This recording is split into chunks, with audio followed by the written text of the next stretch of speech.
السلام کے ایک صحابی تھے، گھر بیٹھے ہوئے تھے تو اچانک کھانا کھاتے پریشان ہو گئے۔ جب پریشان ہوئے تو دوڑے دوڑے بارگاہ رسالت مآب صلی اللہ علیہ وسلم میں حاضر ہوئے۔ تو آقا کریم نے جب دیکھا نا میرا دیوانہ پریشان ہے تو فرمایا کیا بات ہے پریشان ہو؟ تمہارا چہرہ کملایا کیوں ہے؟ لوگوں اگر ان کے چہرے آمنہ کے لال پوچھتے ہیں تو سن لیجئے آج بھی آمنہ کے لال کملائے ہوئے، مرجائے ہوئے، الجھے ہوئے، بجھے ہوئے چہروں کو جانتے بھی ہیں، پہچانتے بھی ہیں، سنتے بھی ہیں، سناتے بھی ہیں۔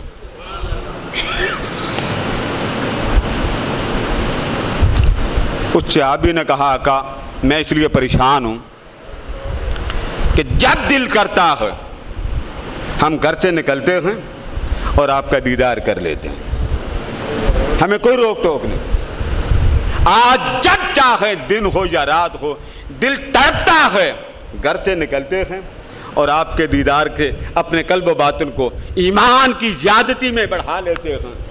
آقا مجھے پریشانی یہ بات کر رہی ہے کہ کل، اب یہ دیکھیں یہ صحابی کا قول ہے، کل آپ بلند مقام پر ہوں گے۔ صحابی کا جملہ سنیں، آقا آپ وہاں ہوں گے جہاں ہم غریبوں کی پہنچ نہیں ہوگی، ہم پہنچ نہیں سکیں گے۔ آقا خیال یہ مجھے رہ رہ کے آ رہا ہے، آج جب چاہتے ہیں جیسے چاہتے ہیں جیسے بھی ہو، نہائے یا نہیں نہائے، کام سے آئے، کپڑوں پر گرد بھی ہوتی ہے، دل اداس ہوتا ہے، اور مدینہ کی گلیوں سے نکلتے ہیں جب تک چہرہ مصطفیٰ نظر نہ آ جائے دل کو قرار نہیں آتا۔ آقا آج یہ حال، تو خیال یہ رہ رہ کے آتا ہے آقا کل بلند بالا طبقہ میں آپ کا محل ہوگا، خدا جانے ہم کہاں ہوں گے۔ یہ جملے سنیے، آقا ڈر لگتا ہے اور خیال مجھے پریشان کرتا ہے، آقا پتہ نہیں اس وقت جب آپ بلند مقام پر ہوں گے ہم آپ کا دیدار کر بھی سکیں گے یا نہیں کر سکیں گے۔ یہ خیال سنا کر یہ رونے لگے اور حضور غمگین ہو گئے کہ میرا دیوانہ کتنی محبت میں غرق ہو چکا۔ بس تاجدار کائنات نے سر انور جھکایا، اسی وقت رب ذوالجلال کا پیغام آ گیا اور اللہ پاک نے فرمایا حبیب اب پریشان نہ ہوں، اولئک الذین انعم اللہ علیہم من النبیین والصدیقین والشہداء والصالحین۔ فرما حبیب غم نہ کرنا، جیسے دیوانے آج چاند کے ارد گرد حالہ بنا کے نظر آئے تو حالہ بھی نظر آتا ہے، مدینے کا چاند ہے آمنہ کا لال اور اس کی کرنیں ہیں صحابہ کرام۔ فرما سونیا جیسے آج تیری محبت کا سما چل رہا ہے، جنت میں بھی انہی غلاموں کا سما میں وہاں بھی جاری و ساری فرما دوں گا، یہ غلام تجھ سے جدا نہیں ہوں گے۔ صحابہ فرماتے ہیں کہ جب یہ آیا مبارکہ آئی کہ جس طرح آج آقا دو جہاں علیہ السلام کی صحبت میں ہیں، توجہ میں ہیں اور آپ کے فیوز و برکات میں ہیں، کل قیامت کے دن بھی اللہ پاک ہمیں حضور علیہ السلام کی سنگت نصیب فرمائے گا۔ اب یہ بات پوچھئے، پیچھے چلے جائیے، حضرت بوصیری رحمۃ اللہ تعالیٰ علیہ کے پاس چلے جائیے۔ 9 سال آپ کو فالج رہا، کتنے؟ 9 سال۔ دیوبندیوں کے امام مولانا اشرف علی تھانوی صاحب نے بھی یہ واقعہ اپنی کتاب میں لکھا، بڑے بڑے ائمہ نے لکھا، میں خصوصی طور پہ آپ کو حوالہ دے دیا۔ محدثین بیان کرتے ہیں کہ جب آخری طبیب کے پاس آپ گئے، اس نے کہا آپ لا علاج ہیں، آپ کا علاج نہیں ہو سکتا۔ آپ قصیدے لکھتے تھے بادشاہوں کے نام پر، امام شرف الدین بوصیری ان کا پورا نام۔ دل میں آیا ساری عمر بادشاہوں کا لکھا، اب شہنشاہ کا قصیدہ لکھ لوں، خیرات لے لوں۔ یہ عقائد، یہ حقائق قرآن مجید میں بھی ہیں، احادیث نبوی میں پیچھے بیان کر چکا ہوں۔ ضمن میں 1-2 بات بیان کر کے آگے جانا چاہتا ہوں تاکہ مضمون کی جڑ مل جائے۔ اب آپ اس سے بھی پیچھے چلے جائیں تو صدیق اکبر رضی اللہ تعالیٰ عنہ کو دیکھ لیں، ابن عساکر لکھتے ہیں، ابن عساکر کہ سیدنا صدیق اکبر رضی اللہ تعالیٰ عنہ کا وصال ہونے لگا تو آپ نے مولا علی کو بلایا، آقا کا وصال ہو چکا، مولا علی کو بلایا، فرمایا علی 2 وصیتیں میری ہیں، آپ نے عمل کرنا۔ جی فرمائیے۔ فرمایا جب میرا وصال ہو جائے تو مجھے غسل ان ہاتھوں سے دینا جن ہاتھوں سے آپ نے مصطفیٰ کو غسل دیا، غسل آپ نے دینا، اور میری میت دفن بعد میں کرنا، میری میت دفن کرنے میں جلدی نہ کرنا، پہلے حضور کے در دولت کے دروازے پر لے جانا اور وہاں جا کے سب سے پہلے سلام عرض کرنا کہ صدیق اکبر کا سلام ہو، ٹھیک ہے؟ اور پھر اجازت مانگنا، حضور غلام دفن ہونے کی اجازت مانگتا، اجازت ہے؟ اب یہ 2 باتیں صدیق اکبر رضی اللہ تعالیٰ عنہ نے مولا علی کو فرمائی۔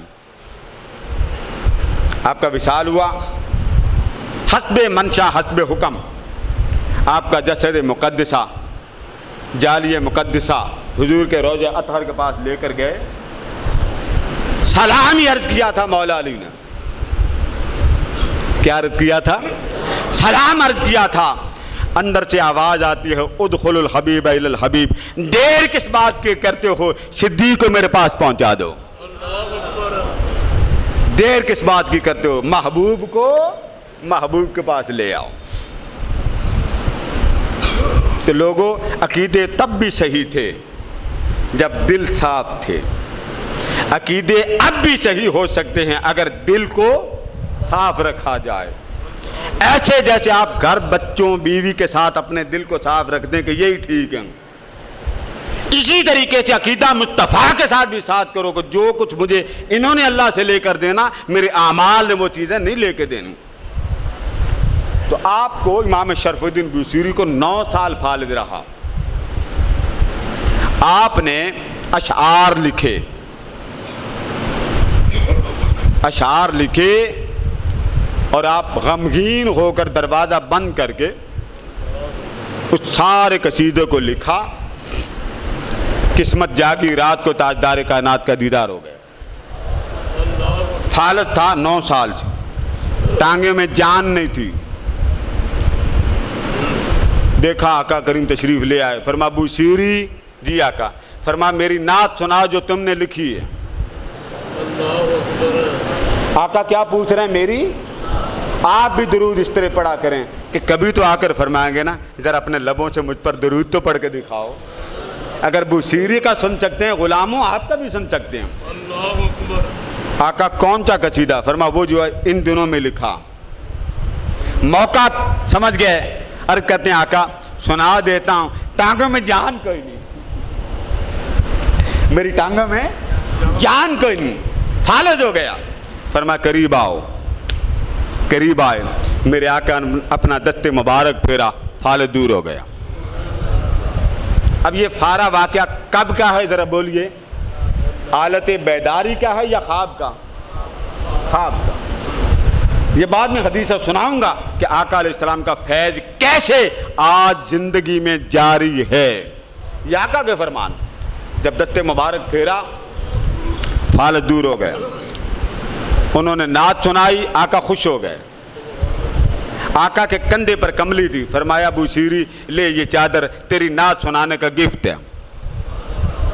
چادر کو عربی میں بردہ کہتے ہیں، چادر کو عربی میں بردہ کہتے ہیں۔ اللہ کی شان، جب صبح اٹھے جسم پر فالج بھی نہ تھا اور مصطفیٰ کی چادر بھی موجود، عطا ایسی ہوتی۔